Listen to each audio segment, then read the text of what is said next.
Shalom. Tema firman Tuhan, Tuhan memulihkan dan melipat gandakan.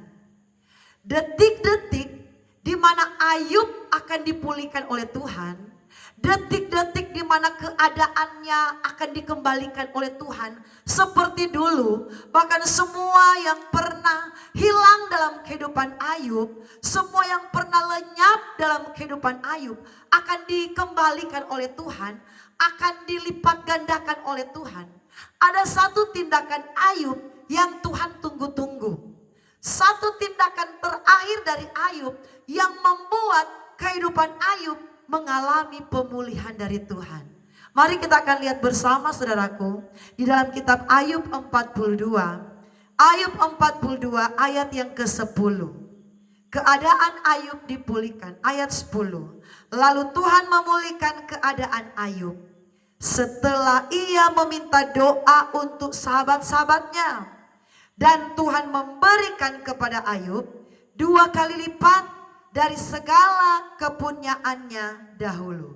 Saudaraku, ini tindakan yang Tuhan tunggu-tunggu dari Ayub sebelum dia akan mengalami yang namanya pemulihan dari Tuhan. Sebelum dia akan mengalami keadaannya kembali seperti dulu. Bahkan saudaraku, bukan hanya seperti dulu, tetapi Tuhan melipat gandakan segala kepunyaan dari Ayub. Tindakan yang dia lakukan yang dicatat oleh ayat yang ke-10 tadi ialah Tuhan memulihkan keadaan Ayub setelah ia meminta doa untuk sahabat-sahabatnya. Saudaraku, ada apa dengan sahabat-sahabat Ayub? Sehingga sebelum Tuhan memulihkan dia, Ayub doakan dulu sahabat-sahabatnya.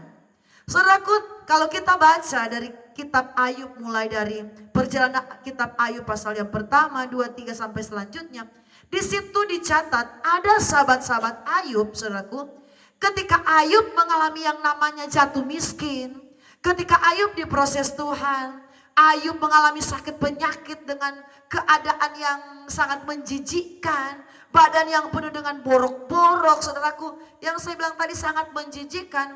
Di situ mulailah sahabat-sahabat Ayub menghakimi dia. Sahabat-sahabat Ayub mulai berkata, Ayub, kamu ini harus bertobat.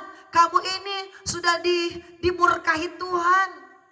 Ayub, lihat keadaanmu, lihat kemiskinanmu. Keadaanmu ini terjadi karena kamu berbuat jahat, karena kamu berbuat dosa. Ayub, sadar Ayub, kamu ini sudah melakukan kejahatan. Ayub, kamu ini pokoknya macam-macam, saudaraku. Semua sahabat-sahabat Ayub, saudaraku, banyak sahabat-sahabat Ayub yang mulai menghakimi keberadaan Ayub. Ayub, kamu ini sudah dimurkahi Tuhan. Ayub, Tuhan sudah marah dengan kamu.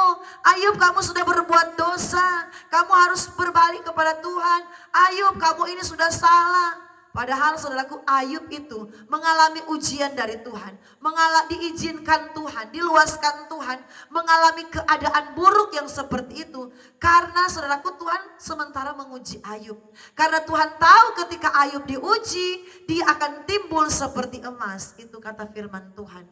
Dan ini saudaraku, ketika Ayub mengalami segala yang buruk, teman-temannya mulai menghakiminya. Banyak yang sudah mulai menjahatinya. Banyak yang sudah melukai Ayub dengan perkataan-perkataan yang tidak benar.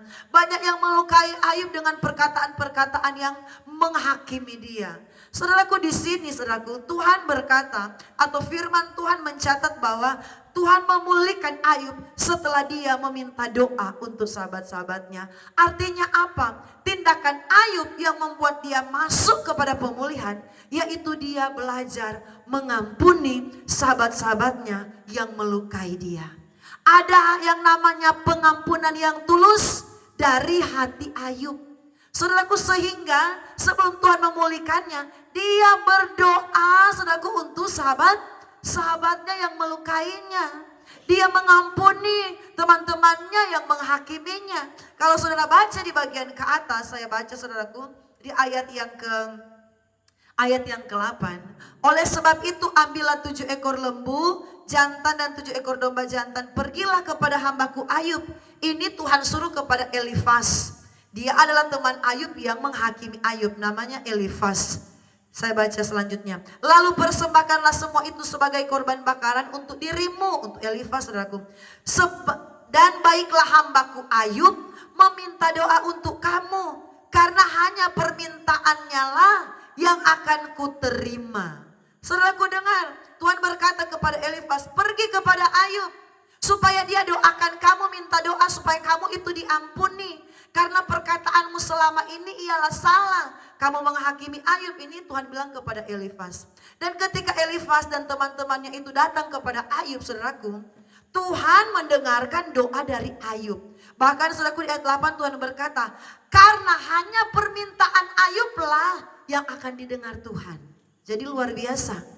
Jadi Ayub ini doanya itu luar biasa Tuhan dengar saudaraku. Karena dia diuji Tuhan, dia mengalami segala keburukan, segala kemiskinan, segala kesakitan bukan karena dia salah.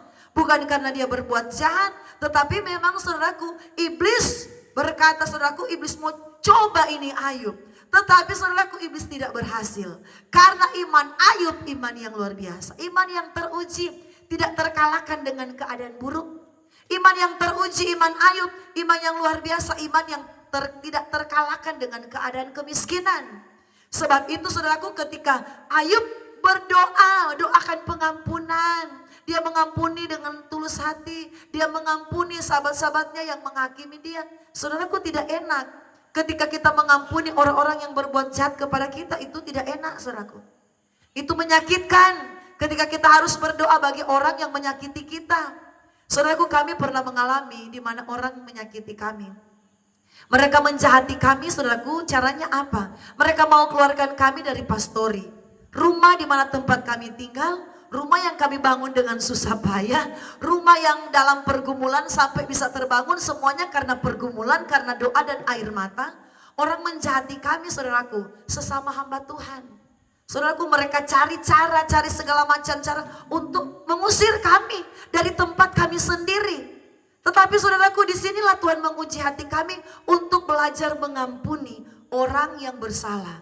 Saudaraku, jadi dalam doa kami, saudaraku, banyak kali kami berdoa melepaskan pengampunan kepada hamba Tuhan itu. Kami berdoa melepaskan pengampunan kepada pendeta itu. Saudaraku, dan maaf bicara, orang yang berbuat jahat, saudaraku, ada sesuatu yang mereka akan alami. Walaupun itu kami tidak minta. Dia seorang pendeta, seorang gembala. Saudaraku, kami melihat pelayanannya. Saudaraku, pelayanannya itu tidak berkembang. Bahkan ada satu gereja yang dia buka di kabupaten yang baru, itu tidak berjalan lancar. Bahkan bukan hanya tidak berjalan lancar, pelayanan itu sampai harus ditutup. Akhirnya saudaraku, dia melayani di daerah yang baru. Pelayanan yang dia rintis, yang dia buka sudah bertahun-tahun ditutup saudaraku. Sampai kami berkata, Tuhan kok kenapa ya? Pelayanan yang dia sudah rintis itu sudah bertahun-tahun ditutup. Setelah kami merenungkan saudaraku, ternyata memang Tuhan tidak berkenan kalau kita ini mau melakukan sesuatu yang jahat kepada sesama hamba Tuhan, apalagi kita ini hamba Tuhan. Saudaraku, dan ini yang Tuhan katakan kepada Ayub. Setelah Ayub mengampuni sahabat-sahabatnya, bahkan bukan cuma dia mengampuni, dia doakan sahabat-sahabatnya, hidupnya dipulihkan.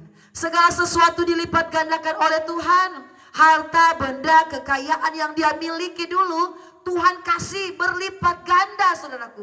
Yang dulunya dia miliki cuma 100, Tuhan kasih 200. Yang dulunya dia miliki cuma 1000, Tuhan kasih 2000. Yang dulunya dia miliki cuma 1 miliar, Tuhan lipat gandakan. Seperti itu pengertiannya. Karena apa? Karena dia belajar mengampuni orang yang bersalah kepadanya.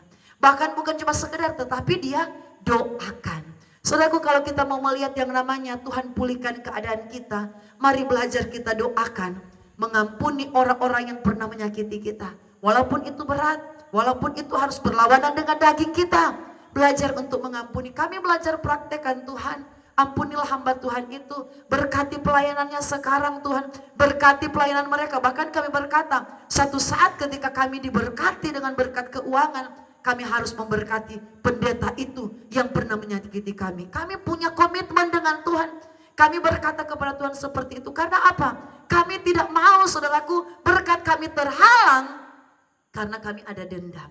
Berkat kami Tuhan tidak berikan karena kami menyimpan amarah. Saudara, Saudaraku, jangan simpan amarah, jangan simpan dendam.